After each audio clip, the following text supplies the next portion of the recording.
Hello, class of Mrs. Washington. My name is Chelsea Butler, and I'm doing my speech over college athletes getting paid and doing NIL deals. Most people would say playing a sport in college is a privilege or a hobby, but if you ask the people that know college athletes or maybe a college athlete, they would consider it a job. The day in the college athlete world is early mornings, late nights, not a lot of free time, and many have to dedicate themselves to their sport and find time to study, even though it is a student athlete. Everyone loves to watch them play. Everyone loves to get the benefits from going to the football games, going to the basketball games, getting to watch the people run track. Like, it's all fun and stuff, but they don't understand the blood and the sweat that goes into being a college athlete. And that's why I believe that they deserve to get paid. So here is a schedule of a Division I football player that the NCSA college recruiting created. At 2:30, they go and get tape before practice, which takes 45 minutes. At 3:30, they practice with the team till 6. 6 to 7 is shower and training. 7 to 7:30, meaning they get 30 minutes to eat dinner, is provided by the team. 7:30 to 9:30 is their study hall hours that are mandatory, and that's the time they get to do their work. But then 9:30 to 12 a.m. is when they have time to finish their homework and go to sleep, meaning they'll wake up the next morning and do it all over again. College athletes deserve to get paid, yet they still don't. They do now get NIL deals, which was brought to us as college athletes in 2021. And ESPN did a paper over it explaining how the NIL works, and NIL stands for name, image, and likeness. So not all athletes get the privilege of getting an NIL deal, because that is also work that is put in extra. Not just because you play a sport, you have to represent the company and yourself. NCAA states that all D1 athletes can be on scholarship. Being on scholarship isn't just you getting money. The scholarship doesn't always pay for the whole thing. Yes, it pays for tuition, but what about everything else? What about, oh wait, I need these note cards, Oh, I have to pay for my rent. I have to pay for food. It honestly is hard being an athlete and not having the time to have a job.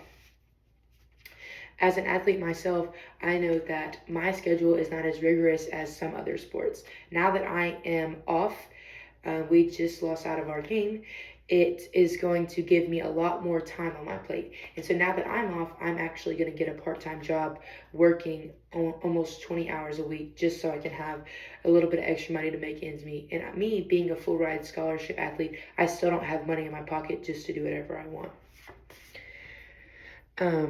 The average cost of tuition at a public school is around $100,000.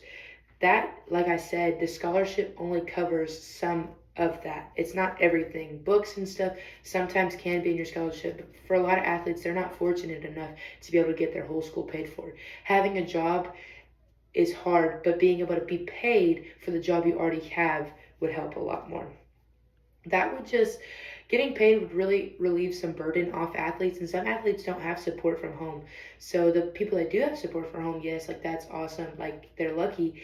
But the people that don't, that is a hard pill to swallow when you're having to get a second job, even though you are in season. Like, that could be very hard on the body and the mind. Another thing is NIL deals has helped the lack of paychecks being brought out through the school or the teams, but it's still not enough. The highest earning NIL deal that was recent in the year of 2023 was $6.2 million. It was a guy. Let's be real. The only girl that I know that has earned that much NIL, or it's not even that much, in her 4 years of playing at Iowa, Caitlin Clark only earned $3 million. That is half of what one male athlete had in 1 year.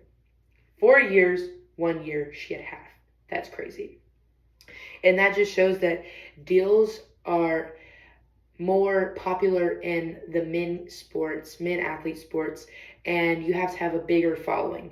She grew her following on Instagram, which really helped, and sportsnews.com also put into depth that her social media gain and fame has helped other women in sports get NIL deals, which I find so awesome because that is a big deal, especially coming from a woman athlete. These are some of the NIL earnings. We have here Cooper Flagg. He has earned $2.7 million. Arch Manning has earned $3.1 million.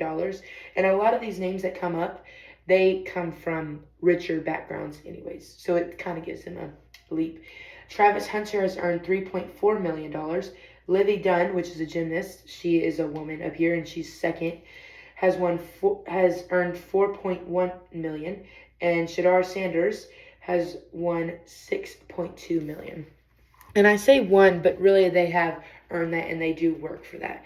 But all this just ties back into athletes have a hard job themselves. They have to have a good standing in school. They have to be able to perform in their sport, and they have to be all around representing the university in the correct way. And I believe that as time goes on, the schools and teams and sponsors, they will realize this, and I believe athletes will start getting paid soon. Thank you.